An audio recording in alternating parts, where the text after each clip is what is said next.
Bonsoir tout le monde.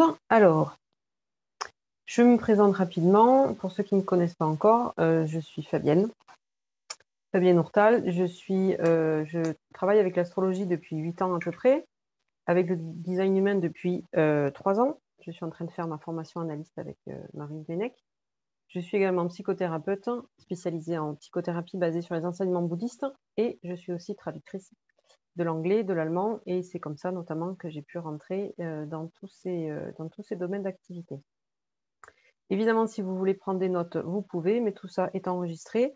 Et à la suite de cet atelier, je mettrai sur mon site en ligne tous les documents que j'ai utilisés pour préparer cette présentation. Donc, c'est parti. C'est parti. Alors, donc je vous redonnerai éventuellement plus tard le lien précis pour aller chercher les documents sur mon site. Juste pour préciser, le nom de mon site, c'est Soma Logos Psyché. Soma, tout ça, c'est du grec. Soma, c'est la matière. Logos, le verbe, la parole. Et psyché, la psyché, l'âme, tout ce qu'on veut y mettre dedans.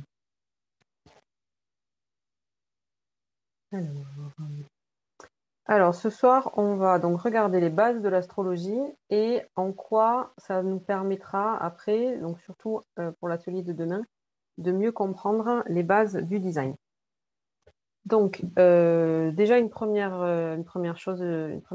introduction sur l'astrologie. Moi, je pratique ce qu'on appelle l'astrologie psychologique, astrologie d'orientation humaniste, basée notamment sur Jung et la psychologie des profondeurs. Et je pars du principe que tous les thèmes, que ce soit en astro ou en design, sont parfaits, qu'il n'y a pas de mauvais thèmes, il n'y a pas de mauvais aspects, il n'y a pas de mauvais placements.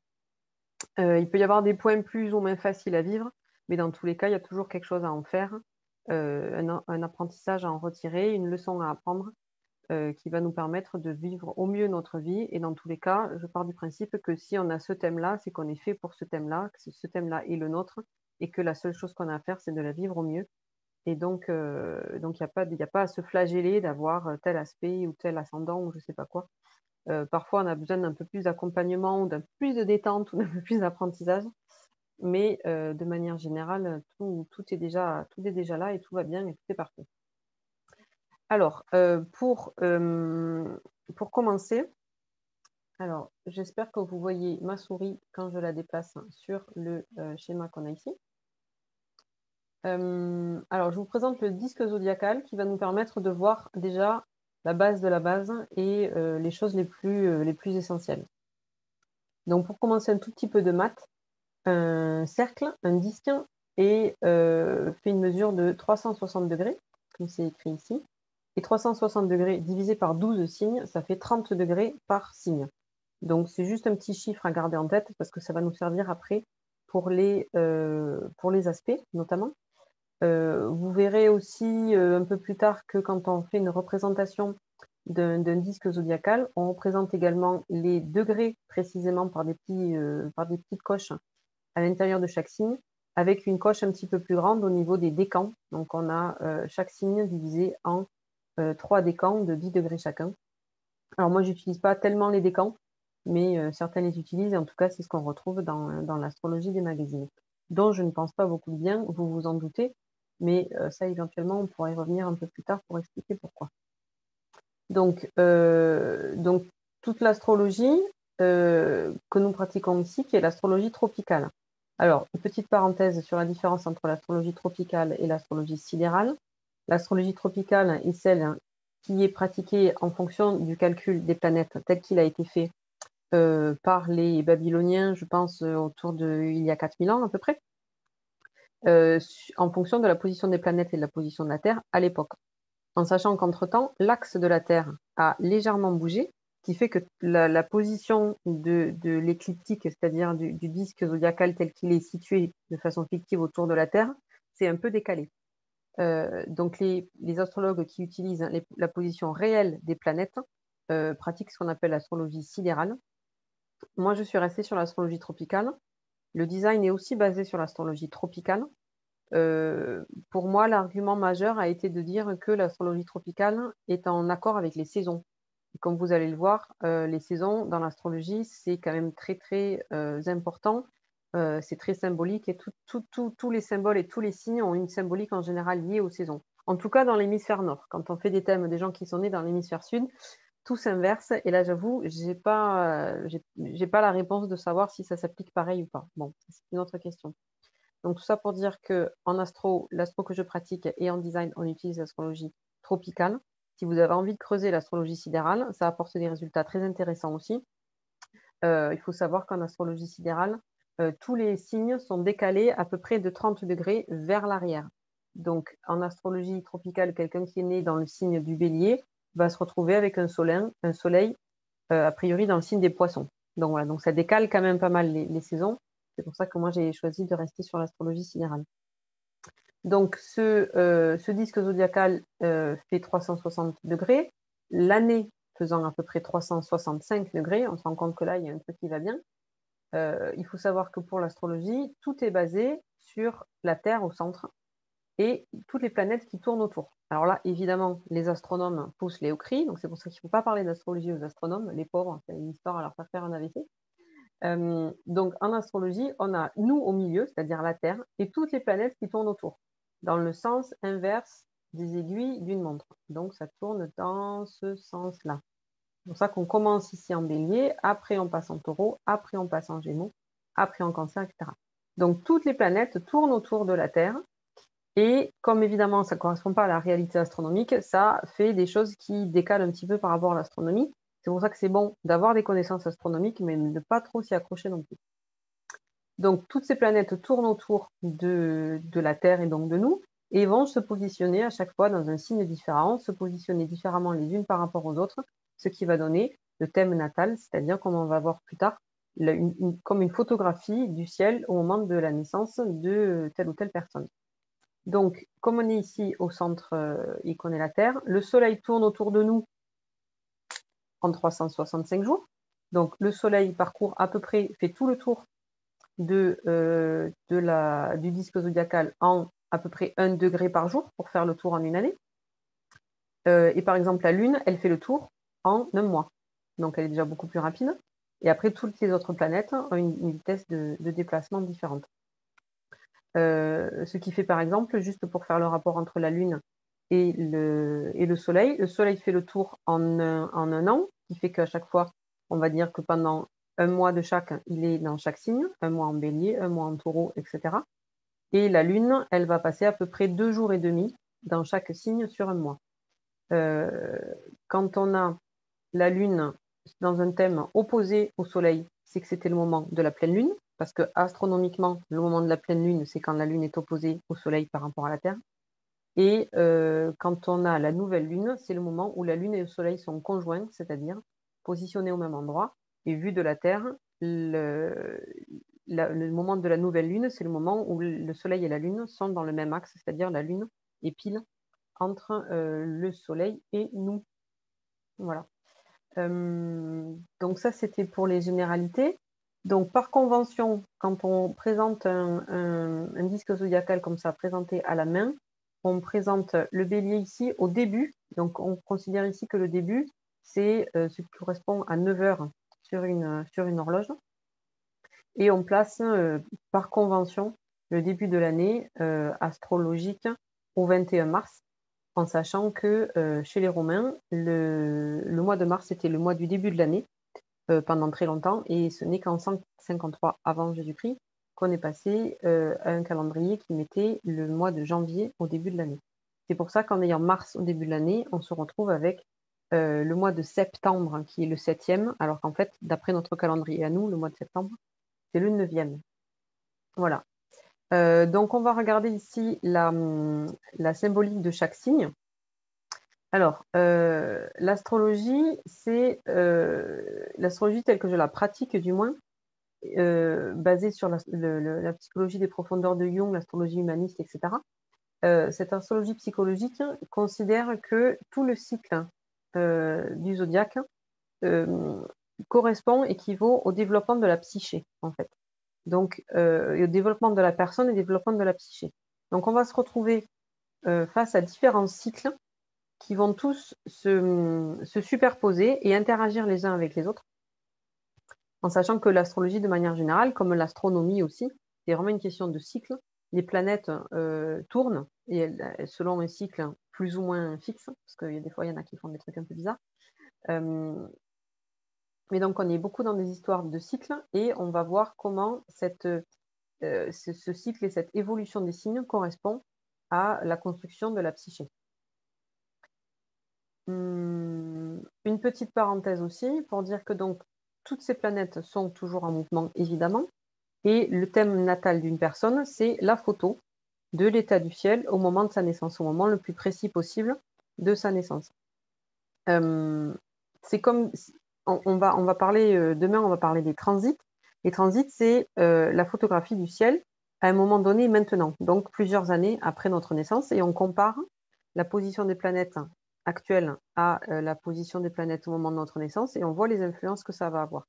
Donc d'une certaine façon, notre thème natal, c'est une carte de transit du moment de notre naissance. Et c'est pour dire que nous arrivons dans cette énergie-là, nous arrivons dans le bain énergétique des cycles tels qu'ils étaient en train de se dérouler à ce moment-là, et on va pouvoir, au cours de notre vie, vivre ces énergies-là de la façon qui va être la plus juste pour nous. Pour moi, l'astrologie que je pratique n'est absolument pas prédictive. C'est pas pour dire il va se passer ci et ça. Je peux dire que autour de telle et telle période, il peut se passer tel genre d'événement, mais je ne vais jamais prédire quoi que ce soit de précis parce que je ne suis pas du tout censée savoir ce qui va se passer et surtout, je ne suis pas censée savoir s'il va se passer des événements réels ou des événements symboliques. Il peut y avoir, par exemple, des transits dits difficiles, transit de Pluton, etc., où il va y avoir tout un tas de catastrophes, comme il peut y avoir simplement des grands bouleversements intérieurs et la personne ne va pas forcément avoir quoi que ce soit qui change dans sa vie extérieure. Donc tout ça pour dire que moi, je ne fais pas de prédiction. Je me base sur ces cycles qui sont simplement les cycles des planètes et qui sont le reflet des cycles de notre vie à nous. Pour moi, les planètes ne sont pas la cause de quoi que ce soit. C'est simplement le reflet des cycles qui sont aussi à l'œuvre en nous. C'est simplement cette équivalence, cette correspondance entre le microcosme et le macrocosme, le monde intérieur et le monde extérieur, qui fait que lire une carte astrale nous permet d'avoir un miroir. Ce qui se passe à l'intérieur et qui n'est pas toujours facile à démêler, on peut le voir à l'extérieur, dans un contexte beaucoup plus vaste, et c'est beaucoup plus visible, c'est très visuel. Pour moi, l'astrologie, c'est quelque chose de très visuel, qui nous permet d'en tirer des leçons et d'en tirer des informations que sinon on ne verrait pas forcément très bien si on regardait à l'intérieur de quelqu'un, parce qu'à l'intérieur de quelqu'un, c'est quand même beaucoup moins visible. Donc, ceci étant fait, je vous présente donc ce cycle zodiacal. Alors, on va essayer de décaler un petit peu mon écran. Voilà. Donc, comme je disais, par convention, on commence au 21 mars. On commence avec le signe du Bélier, qui est représenté ici donc par ce symbole qui représente la tête avec les cornes, ou qui peut représenter également une source de vie, une source d'énergie jaillissante. Alors, un petit mot aussi sur les couleurs. Chaque signe est associé à un élément. Les éléments sont les 4 éléments traditionnels. Le feu, la terre en orange jaune, l'air en vert et l'eau en bleu. Alors, selon les logiciels qu'on va utiliser, le feu reste toujours rouge et l'eau reste toujours bleue. Jusque-là, tout va bien. Par contre, parfois, on intervertit le vert et le jaune pour la terre et l'air. Ça dépend du choix des logiciels. Et en général, si c'est un logiciel que vous pouvez installer, par exemple une application sur le téléphone, vous pouvez choisir les couleurs qui vous plaisent le mieux. Mais voilà, toujours est-il qu'on a toujours dans le même ordre un élément feu, un signe de feu, un signe de terre, un signe d'air, un signe d'eau. Et le cycle se répète donc 3 fois. Donc c'est là qu'on voit déjà que l'astrologie, à quel point l'astrologie est un système de cycles. Donc, je vais déjà boire un petit coup. Avec le bélier, on commence l'année. Le bélier, c'est vraiment la pure énergie de vie. Ça correspond au début du printemps, 21 mars.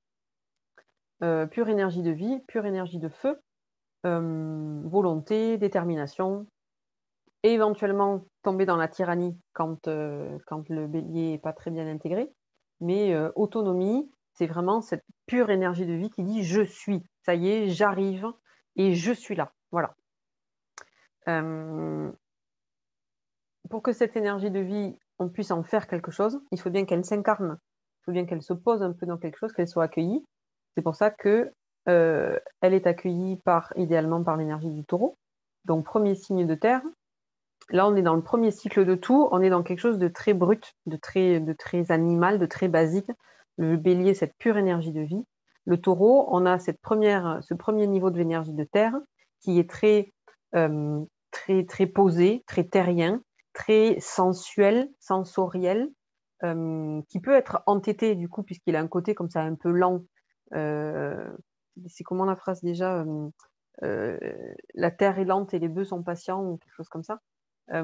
Voilà, avec le taureau, on est dans quelque chose qui peut être très, selon comment c'est vécu évidemment, mais qui peut être dans quelque chose de très dans la matière, donc tout à fait dans le corps, et aussi donc de très terrien, de très posé. On continue notre parallèle avec les saisons. Avec le Gémeaux, une fois que cette graine de vie du bélier a pu s'incarner, a pu vraiment germer dans le taureau, elle va pouvoir donner des fleurs, et les fleurs vont vouloir féconder, polliniser, et c'est là qu'on arrive dans le signe du Gémeaux, qui était le premier signe d'air, avec donc le mouvement de l'air, le vent, la pollinisation. Donc au niveau de l'année, on est à peu près début juin. Oui, c'est ça. Début mai pour le taureau, début juin pour le Gémeaux. Donc premier signe d'air. Donc les signes d'air sont toujours des signes assez mentaux, assez intellectuels. Donc premier signe d'air, le Gémeaux, on a la communication, les échanges, la parole, les petits voyages, les relations avec les frères et les sœurs éventuellement, le commerce, qui est une forme d'échange évidemment, la communication écrite, la communication parlée, tout ce qui est journaux, médias, etc.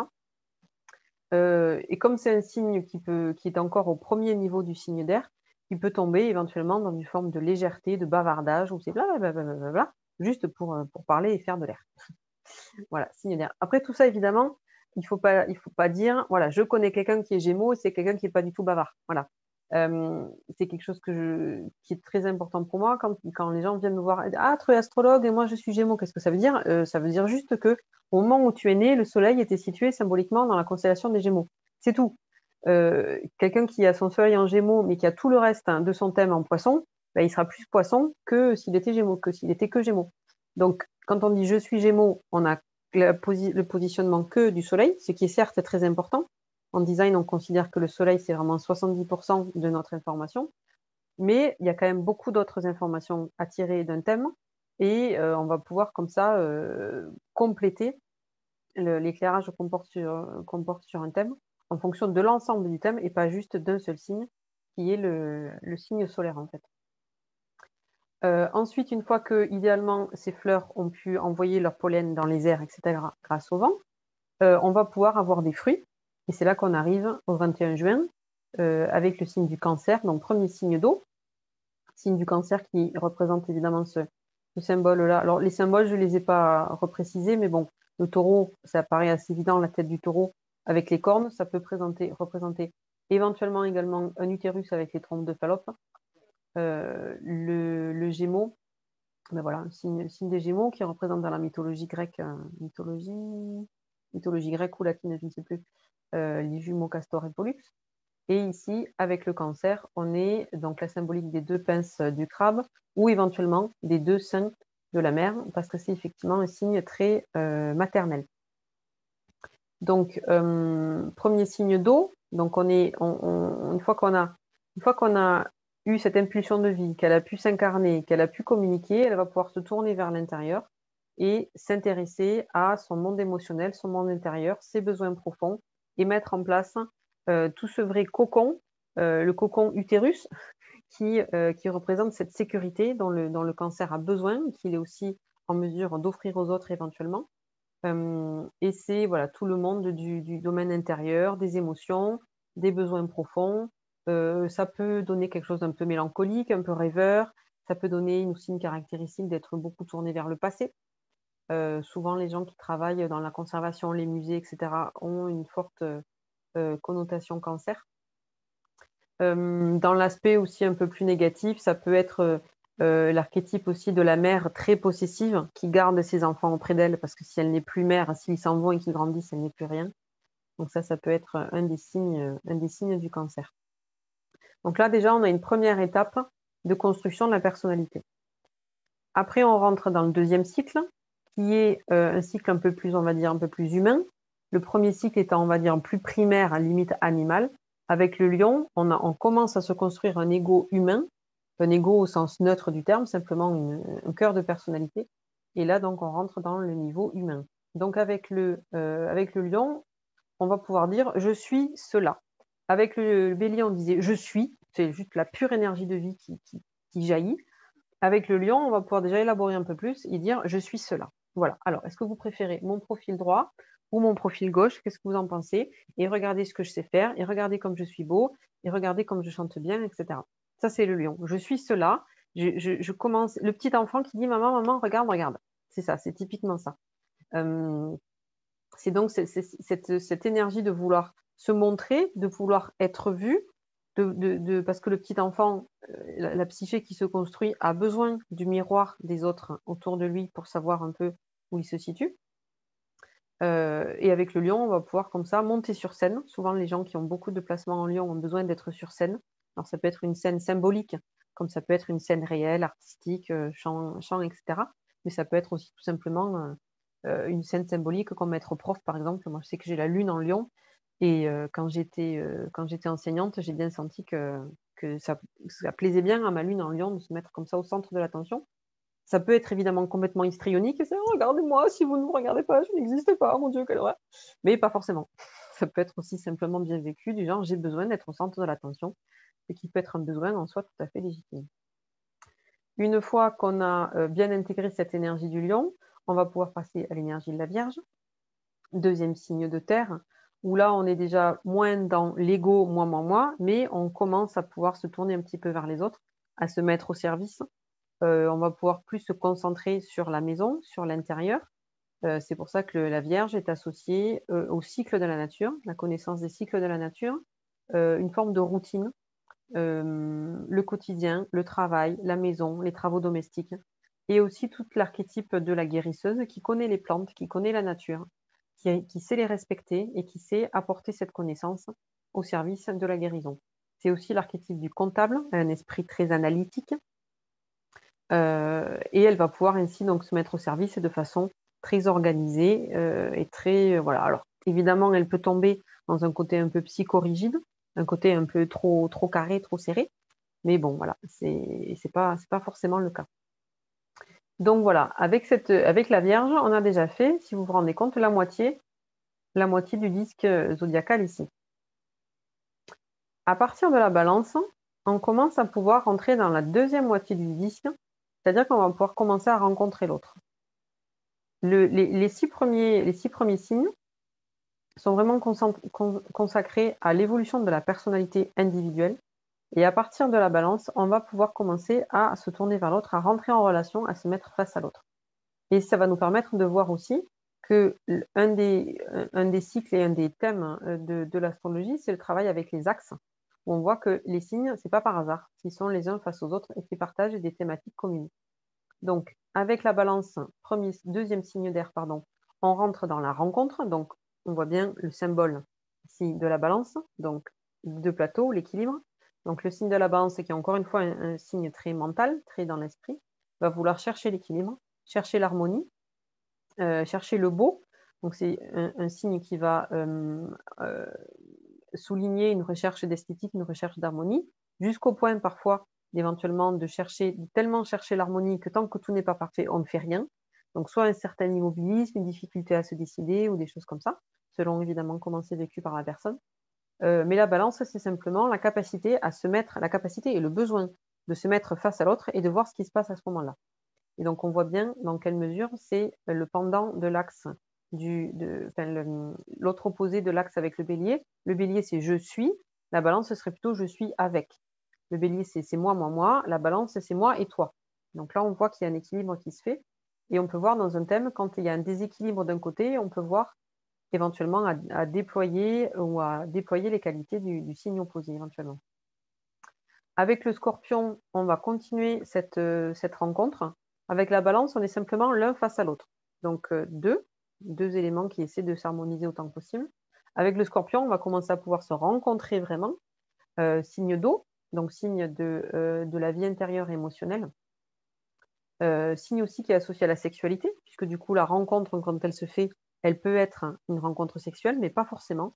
Dans tous les cas, quelle qu'elle soit sexuelle ou pas, le Scorpion va nous parler de cette énergie de transformation qui se fait notamment dans la rencontre, dans le fait aussi de se rencontrer soi-même, de rencontrer ses propres ombres, d'aller au fond du fond. Au niveau des saisons, j'avais pas repris la suite de l'analogie avec les saisons, mais dans le Lion, on est au cœur de l'été, puisqu'on commence ici au 21 juillet, donc fin juillet, début août, là au moment du plus chaud, où on a juste envie de se montrer tel qu'on est. Avec la Vierge, on est déjà dans le moment de la récolte. On est ici fin août, début septembre. Donc c'est pour ça qu'on est plus dans les rythmes de la nature. Avec le Scorpion ici, on est donc fin octobre, début novembre jusqu'à fin novembre. Donc là, c'est le moment où les feuilles sont tombées, elles commencent éventuellement à pourrir pour faire du compost, pour nourrir à nouveau la terre. Donc c'est vraiment toute cette énergie de transformation où la matière va pouvoir passer dans un moment d'ombre, dans un moment de maturation, pour après, plus tard, au bout du cycle, redonner, nourrir et transformer. C'est l'archétype aussi de l'alchimiste, du sorcier, de la sorcière, avec aussi le risque d'être tellement dans l'ombre, d'être tellement fasciné par l'ombre qu'on s'y perd et qu'on peut tomber dans des tendances autodestructrices, voire destructrices, voire manipulatrices, etc. Et avec le Scorpion, on clôt donc notre deuxième cycle humain et on va pouvoir passer au troisième cycle, on va dire surhumain ou collectif. Donc ce troisième cycle s'ouvre avec le Sagittaire, donc troisième signe de feu. Donc là, à chaque fois, on passe une octave supérieure. Avec le Sagittaire, signe de feu, on est ici. Alors, j'avais pas fait le parallèle avec le Scorpion. Le Scorpion Taureau, on est dans une forme de sensualité, de sensorialité dans les deux cas. Et ici, dans cet axe Sagittaire-Gémeaux, on est dans quelque chose de très mental, même si le Sagittaire est un signe de feu. On est dans l'idée de la communication et des échanges, sauf qu'avec le Sagittaire, on est vraiment au niveau supérieur.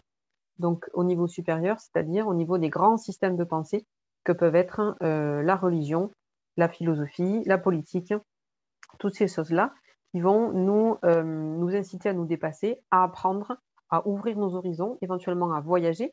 De la même façon que le Gémeaux pouvait nous parler de petits voyages, le Sagittaire va nous parler de voyages à l'étranger. Donc on est vraiment dans quelque chose de plus lointain, de plus ouvert.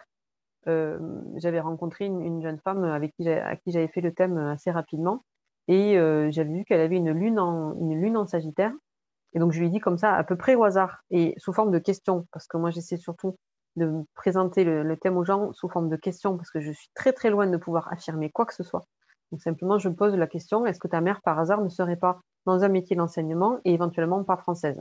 Bingo, sa mère était je sais pas quoi bolivienne et institutrice. Bon. Donc évidemment, toutes les personnes qui ont la lune en Sagittaire n'ont pas une mère étrangère et institutrice, mais dans ce cas-là, mon intuition était la bonne. Sachant que l'astrologie, pour moi, ça m'a aussi beaucoup aidé à développer mon intuition, parce qu'avec les mêmes placements, je ne vais pas dire la même chose à des personnes différentes, simplement parce que sur le moment, je sens ce qui se passe, etc. Donc avec le Sagittaire, on est dans les grands systèmes de pensée, on est dans la philosophie, la religion, la politique, etc., comme je le disais. On est aussi dans le respect des lois, même si le cadre, ça va arriver après avec Capricorne. Ça peut donner des gens dans l'aspect un peu négatif, des gens qui sont un peu perfectionnistes, hein, qui veulent s'ouvrir tellement et faire les choses tellement bien qu'ils s'enferment un peu dans un perfectionnisme pathologique, ce qui peut être dommage. Ensuite, on passe, comme d'habitude, au signe de terre suivant, qui est le signe du Capricorne, qui est donc l'opposé du signe du Cancer. Donc, le Cancer, il va vouloir la sécurité sur un mode émotionnel. Le Capricorne, il va vouloir la sécurité par la connaissance, le savoir, le respect des règles.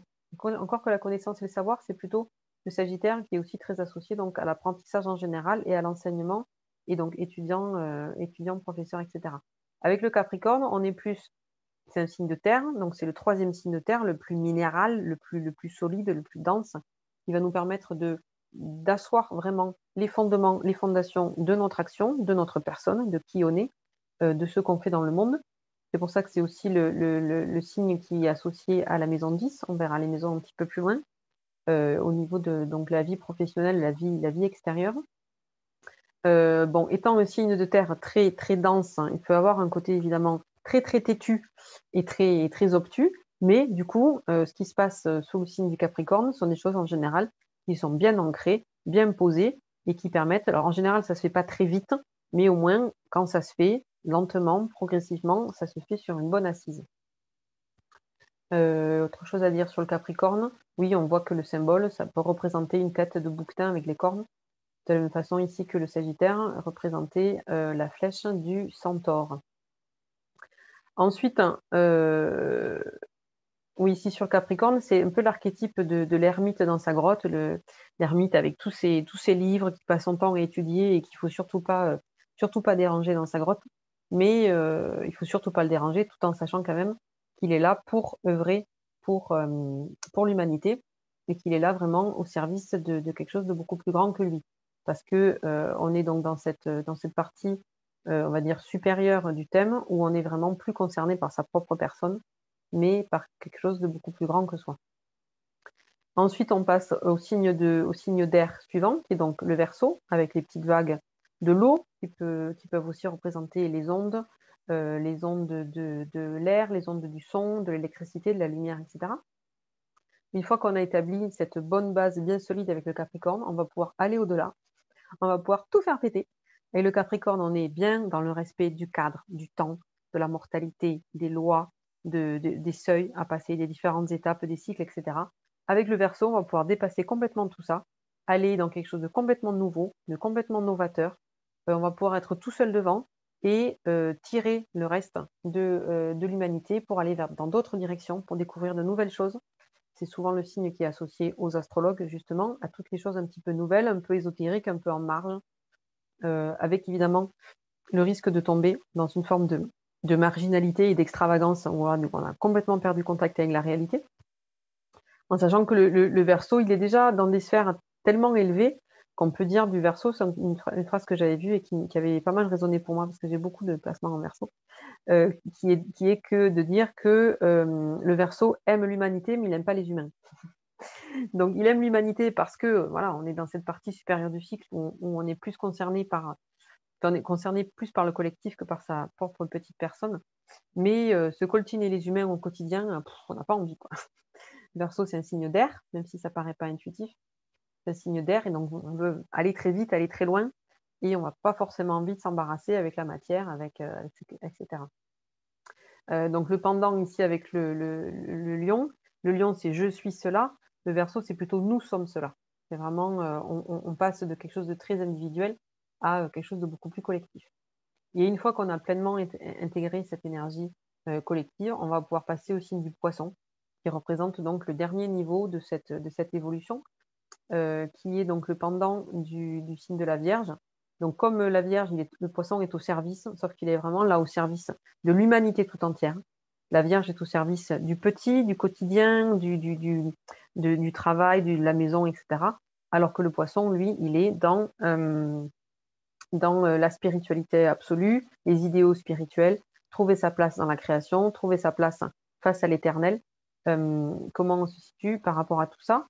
Avec le risque, évidemment, puisque c'est aussi l'archétype christique, puisque dans les premiers temps, le Christ était représenté par un poisson, en évitant évidemment de tomber dans cet archétype christique du sacrifice, de oh mon Dieu, personne ne me comprend, quelque chose comme ça, ou être dans des idéaux tellement élevés qu'on en perd tout contact avec la réalité et on est juste dans les nuées d'une perchitude plus ou moins bien assumée.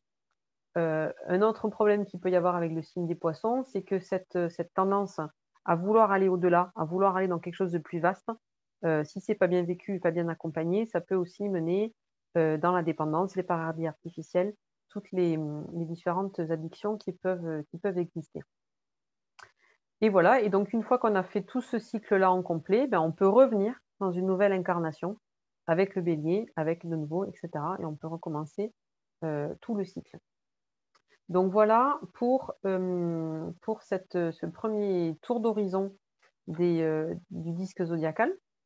Donc comme je l'ai dit, les couleurs correspondent aux éléments. Donc on a 3 cycles de 4 éléments. On a vu à peu près les saisons, on a vu à peu près la correspondance avec les saisons. On va la revoir après avec un autre schéma. C'est important aussi de voir que chaque signe est associé à une qualité yin ou yang, qui est tout à fait évidente et tout à fait simple puisque c'est un signe sur 2 tout simplement. Donc avec le bélier, on a le pur yang, cette pure énergie de vie, ce jaillissement de l'énergie de vie, alors qu'avec le taureau, on est dans quelque chose de plus yin, de plus posé, de plus calme, etc. Et après, on alterne. Un signe sur 2 va être yang et un signe sur 2 va être yin. Donc le Gémeaux très, très yang, le Lion aussi, la Balance aussi, parce qu'elle peut avoir comme ça un côté très, très, très vif, le Sagittaire aussi, et le Verseau, alors que les signes yin dits féminins, ça va être le Cancer, pardon, le Taureau, le Cancer, la Vierge, le Scorpion, qui peut être un signe très féminin aussi, le Capricorne et le Poisson. Voilà pour l'essentiel. Ensuite, je voulais vous parler de cette idée de la force de jour, force de nuit, qui me permet aussi d'évoquer un élément qui est important, qui va être important après pour le design, qui est que le symbole du yin et yang, qui est la base de toute la philosophie taoïste et du livre du I Ching sur lequel est basé en grande partie le design. À l'origine, ce symbole du yin et yang était rouge et noir. Ce sont les jésuites français ou occidentaux, je ne sais pas d'où ils étaient, mais en tout cas des jésuites, quand ils sont arrivés en Chine, ils ont trouvé ce symbole-là, qui se sont plus ou moins appropriés, qui ont essayé de découvrir un peu cet enseignement-là, et qui l'ont traduit à leur sauce, et qui en ont fait quelque chose de manichéen, en opposant le blanc et le noir, et en disant que l'un correspond au bien et l'autre correspond au mal. Alors qu'en fait, pas du tout. Dans le Tao, dans le Viking, dans le Tao, le rouge et le noir représentent simplement les deux pôles opposés de chaque chose. Le jour, la nuit, le sec, l'humide, le froid, le chaud, etc. Et on ne peut pas dire que l'un est le bien et l'autre est le mal. Le seul bien, c'est l'équilibre et le seul mal, c'est le déséquilibre en fait. Et donc ce sont simplement deux forces qui sont en action en permanence, qui alternent, qui s'équilibrent, en sachant que l'équilibre, ce n'est pas du tout quelque chose de stable et de figé, comme on va le voir avec le schéma juste après. Donc tout ça pour dire que cette idée très binaire, on va la retrouver dans le design, ou dans le design, tout est basé sur une opposition, c'est soit ça, mais c'est jamais mieux ou moins bien. C'est simplement, on oppose ça et ça. Comme de la même façon, certains astrologues parlent de la force de jour, force de nuit. Donc, en réalité, puisqu'on a un symbole yin et yang rouge et noir, le noir correspond à la force de jour et le rouge correspond à la force de nuit. Donc, au moment du début arbitraire de l'année, comme on l'a dit tout à l'heure, au moment du bélier, on a, si on regarde ici sur cet axe-là, une équivalence en quantité de force de jour, force de nuit, puisque c'est le moment de l'équinoxe de printemps, où le jour et la nuit sont à peu près de même longueur, du moins sous nos latitudes. Ensuite, plus on avance dans la saison, avec le taureau, le gémeaux, le cancer, plus la force de jour augmente. Ici, on est donc avec le cancer au 21 juin, on est donc au pinacle de la force de jour. Et à partir du 21 juin, on va commencer de nouveau à décroître. Et cette force de nuit, ici, va pouvoir commencer à augmenter jusqu'à revenir à l'équilibre, ici avec la balance, donc au 21 septembre à l'équinoxe d'automne. Et pour donc inverser la courbe et passer ici, culminer dans la force de nuit au moment du solstice d'hiver du 21 décembre, pour après de nouveau redécliner, etc. Donc on a vraiment ce cycle de la force de nuit, force de jour, qui est juste une alternance continue entre ces deux forces. Et comme je vous disais, ce symbole du yin et yang, il ne faut pas du tout le voir comme quelque chose de statique, il faut le voir comme quelque chose en mouvement, en fait. Et ce point central qui représente le germe de l'autre principe au sein de chacun est en permanence en croissance pour pouvoir évoluer et se transformer et passer en permanence de l'un à l'autre. Au passage, merci à ma petite sœur qui m'a fait ces super graphiques, celui-là et le précédent qui me manquait pour compléter ma présentation. Donc, avec ce tableau, j'ai voulu vous présenter un petit résumé de ce qu'on a vu précédemment sur les signes, avec à chaque fois cette correspondance des axes où on a d'un côté la personnalisation, c'est-à-dire qu'avec les 6 premiers signes, on va pouvoir construire la personnalité et avec les 6 signes suivants, on va pouvoir se dépersonnaliser, c'est-à-dire se tourner un peu vers l'extérieur. Donc, comme je disais, tous les documents, je vous les mettrai, en accès libre après sur mon site, donc vous pouvez noter évidemment si vous voulez, mais vous pourrez aussi les retrouver après. Donc avec le bélier, on est dans l'impulsion, l'estime de soi, l'égocentrisme, donc c'est vraiment «je suis», c'est moi, je m'occupe de moi.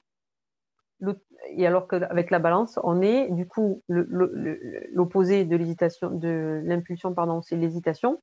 On est plus du coup dans l'estime des autres, la recherche de relations et d'union.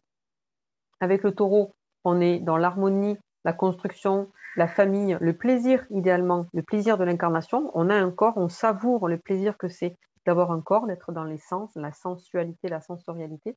Et du coup, on a peur de l'anéantissement. Alors que dans le signe opposé du scorpion, on est plus dans la discorde, puisqu'on va vouloir stimuler, on va vouloir pousser un peu pour creuser, pour voir ce qui se passe. La construction et la destruction, parce que s'il n'y a pas de destruction, il ne peut pas y avoir de construction. La procréation, par cette rencontre, notamment au niveau de la sexualité, et les tourments de l'incarnation et l'attirance pour la mort, le travail autour de l'ombre, ce travail d'alchimie que peut faire le sorcier, d'aller chercher l'ombre pour ramener les choses à la lumière. Avec le Gémeaux, on est dans l'idéation, le mental concret, la mobilité, la fraternité.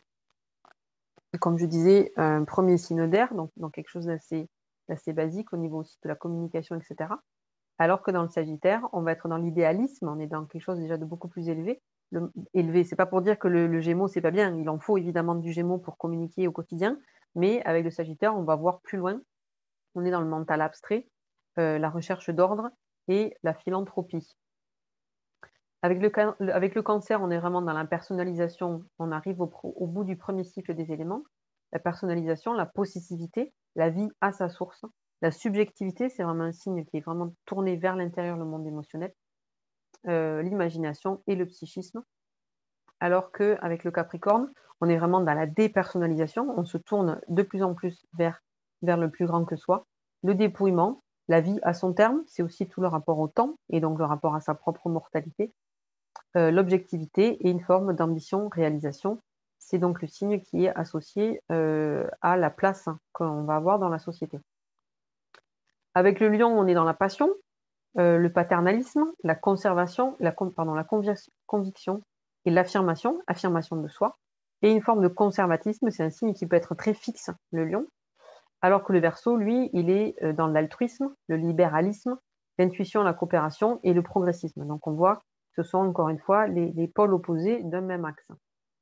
Et comme on l'a vu, la Vierge, elle est dans l'analyse, le discernement, la raison et le service, là où le Poisson va être dans la synthèse, l'unification.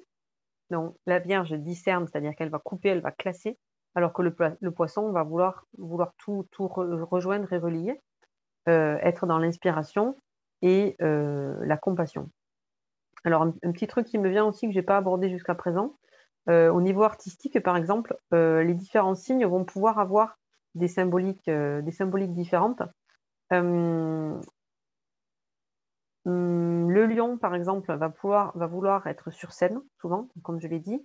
Donc ça peut être aussi associé à tout ce qui est donc les métiers de la scène, le théâtre, le spectacle vivant, etc.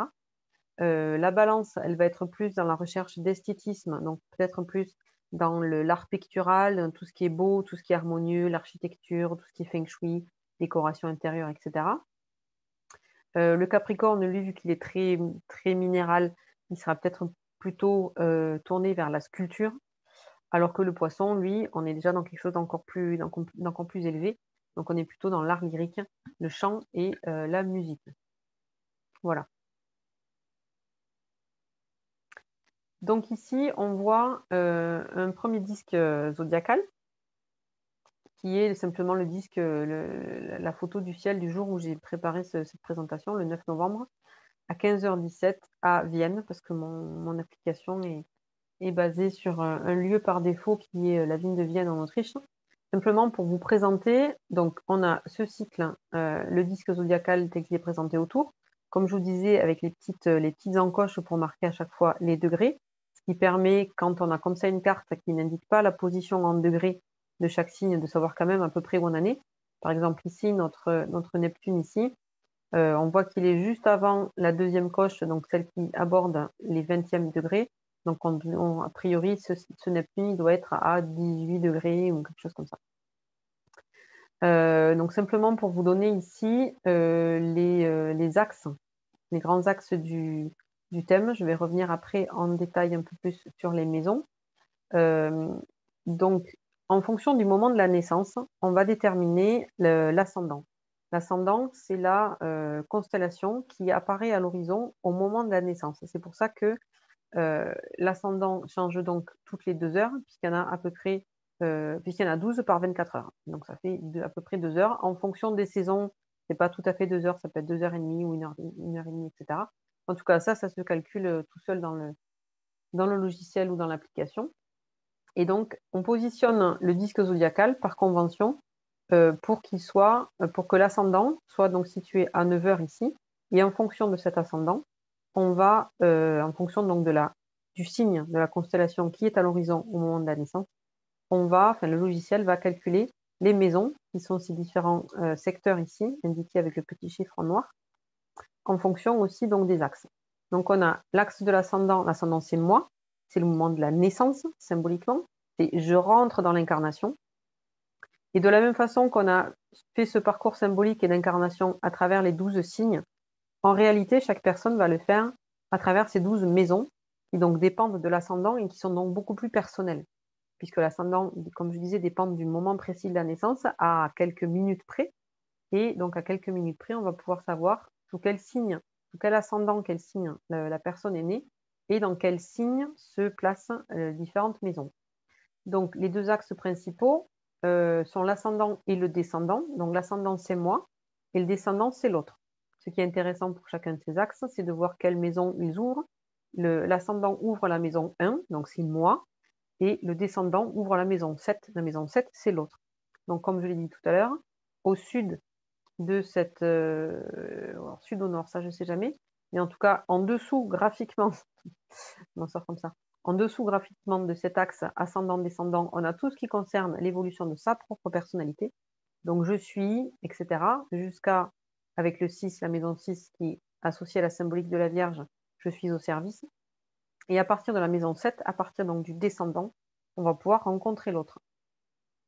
Donc c'est pour ça que le descendant va représenter, l'ascendant c'est vraiment le cœur de notre personnalité, et le descendant va représenter ce qu'on cherche chez l'autre, éventuellement aussi dans certaines configurations, ce qu'on représente pour l'autre.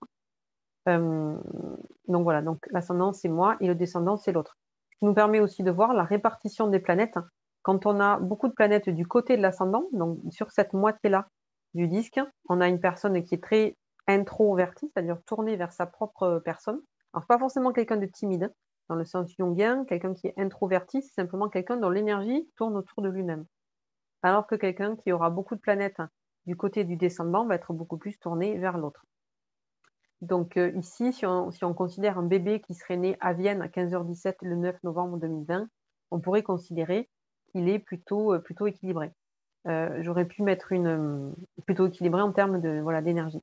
Si je vous avais mis une photo d'une carte du ciel d'aujourd'hui, on serait rendu compte que la plupart des planètes sont toutes du même côté.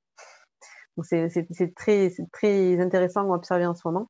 Toutes les planètes sont sur la même moitié du disque zodiacal. Donc en fonction de la position de l'ascendant et du coup de la position des maisons, ça donnerait quelque chose de différent, où on pourrait avoir quelqu'un qui aurait toutes ses maisons du côté de l'ascendant, ou toutes ses planètes du côté de l'ascendant ou du côté du descendant. L'autre axe important, c'est l'axe milieu de ciel, fond de ciel, où dans la suite de cette progression, à partir de la maison 4, donc à partir de cet axe du fond de ciel, on est dans la famille d'origine, la famille d'où on vient, la famille qu'on se construit, le cocon, l'intérieur, le foyer, la maison, et avec le milieu de ciel, donc suivant le signe dans lequel se situe le milieu de ciel, on va voir sur quel mode la personne vit sa position dans la société, que ce soit professionnelle ou simplement une position sociale, sa façon de se présenter au monde, sa façon de présenter aux autres. Donc avec ascendant-descendant, on a moi et l'autre. avec fond de ciel, milieu de ciel, on a l'intérieur, l'extérieur. Donc c'est pour ça que tout ce qui se produit au-dessus du côté du milieu de ciel, c'est tout ce qui concerne les autres. Tout ce qui se produit en dessous, c'est tout ce qui concerne plutôt l'intérieur, le foyer. Et donc au niveau des maisons, comme on va la voir tout à l'heure, la maison 10 ouvre, pardon, le milieu de ciel ouvre la maison 10, qui est vraiment la position la maison de la position sociale. Donc voilà. Ce qui nous permet de rentrer ici un peu plus dans le détail des maisons. Donc encore une fois, je vous mettrai ce document, l'ensemble de la présentation à disposition. Donc je ne vais pas le repasser en revue en détail, d'autant plus que, en tout cas dans l'astrologie psychologique, ce qui n'est pas forcément le cas dans l'astrologie traditionnelle, on fait vraiment la correspondance entre chaque maison, chaque signe et chaque planète. Sachant que les planètes, il en manque un peu, on n'en a pas assez, donc il y en a certaines qui sont maîtres de signes. Mais voilà, on a ce premier axe ici, premier cycle avec le je suis, donc premier cycle de la construction de la personnalité. À partir du lion, je suis cela, donc où on est déjà en train de plus se construire quelque chose de plus individuel et de plus autonome. Avec le troisième cycle, on est tourné vers on est tourné vers autre chose, vers plus grand que soi, vers l'avenir, donc à partir de la maison 9. Et donc pour achever ce cycle. Ensuite, on a la correspondance avec les éléments. Les maisons de la vie, les maisons personnelles sont les maisons qui correspondent au signe de feu. Les maisons de la substance, les maisons matérielles sont plus les maisons associées au signe de terre. Les relations sociales associées au signe d'air, puisque c'est tout ce qui est la communication, l'échange. Et les maisons associées à la vie intérieure et aux émotions, sous le symbole de l'eau, sous l'élément de l'eau. Donc, ça nous donne comme ça à chaque fois un domaine de vie qui est donc traversé, habité par différentes planètes, etc. Et de la même façon qu'on peut lire un thème en regardant d'abord, moi ce que je fais en général, c'est que je commence par le soleil, la lune et l'ascendant. Donc ça déjà c'est la triade de base, et après je regarde les autres planètes. Mais on peut aussi commencer l'analyse d'un thème en analysant d'abord la maison 1, comment cet individu se construit. Ensuite la maison 2, quelle est la valeur, quel est le rapport de cet individu à la matière, à l'argent, etc. Puis je vais regarder la maison 3, comment est-ce que cet individu communique, etc., etc., etc. Donc on voit ici la correspondance avec les signes.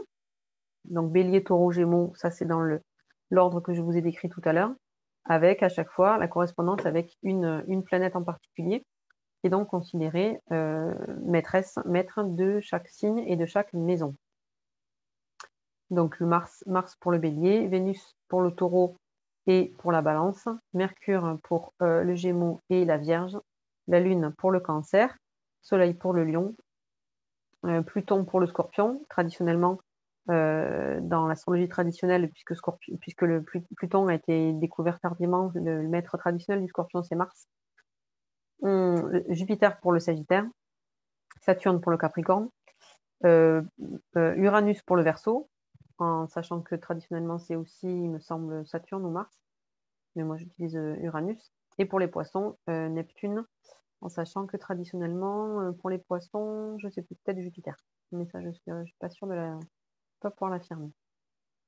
Donc tout ça, ça nous permet d'avoir cette base et de pouvoir déjà commencer à regarder un thème astral. Alors les planètes, on va les voir dans l'atelier de demain, mais je peux déjà vous montrer au moins les symboles pour qu'on puisse commencer là-dessus demain, en sachant que ce sont les mêmes symboles qui sont utilisés dans le design aussi. Alors on n'a pas vu tout ça ici. On a vu ascendant, descendant, milieu de ciel, fond de ciel, mais on n'a pas vu l'élite, les nœuds et chirons, parce que voilà, ce serait rentrer dans un peu trop de détails, et que pour cette fois-ci, on va dire que ce n'est pas nécessaire. Donc, on va rester là-dessus pour aujourd'hui. Je vous remets voilà, la vidéo. Et je vais pouvoir arrêter l'enregistrement là pour aujourd'hui et pouvoir répondre à vos questions si vous en avez. Donc merci pour cette première présentation et à bientôt pour la suite.